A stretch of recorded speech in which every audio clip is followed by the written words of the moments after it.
শারদীয় দুর্গাপূজা 2025 বাংলাদেশে অত্যন্ত উৎসবমুখর এবং আনন্দঘন পরিবেশে অনুষ্ঠিত হচ্ছে।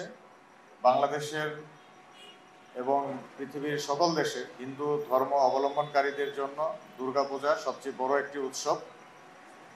এই উৎসব যাতে সুষ্ঠু সুন্দরভাবে সম্পন্ন হয় সেজন্য আমাদের সকল আইন শৃঙ্খলা রক্ষাকারী বাহিনী, গোয়েন্দা সংস্থা, বেসামরিক প্রশাসন সবার সাথে নিবিড়ভাবে সমন্বয়ের মাধ্যমে র্যাপিড অ্যাকশন ব্যাটালিয়ন কাজ করে যাচ্ছে।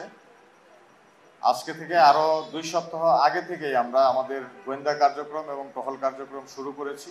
বিশেষত যেখানে প্রতিমাগুলো তৈরি করা হচ্ছিল এই জায়গাগুলোতে আমাদের মনিটরিং বৃদ্ধি করে হয়েছিল এবং অদ্যাবধি চট্টগ্রাম, ফেনী, রাঙ্গামাটি, খাগড়াছড়ি এই এলাকাগুলোতে পূজা সম্পর্কিত বা প্রতিমার বিষয়ে কোনো ধরনের অপ্রীতিকর ঘটনা ঘটেনি।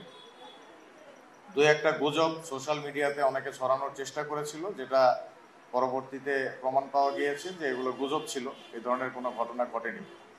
এখন পর্যন্ত সার্বিক আইন শৃঙ্খলা অত্যন্ত সুন্দর আছে এবং সুন্দর সুষ্ঠু পরিবেশে পূজা উদযাপন করা হচ্ছে।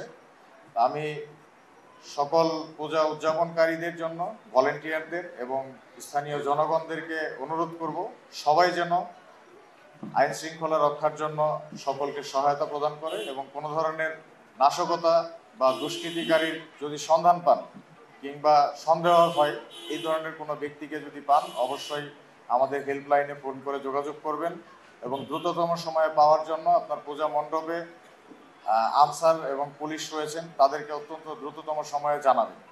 এবং শহরের শুধু পূজা মণ্ডপগুলো নয়, আমাদের দায়িত্বপূর্ণ এলাকার সকল গ্রামে প্রত্যন্ত এলাকার সকল পূজা মণ্ডপেই আমরা পরিদর্শন চালু রেখেছি এবং আগামী 2 তারিখ প্রতিমা বিসর্জন দেওয়া পর্যন্ত আমাদের কার্যক্রম চালু থাকবে।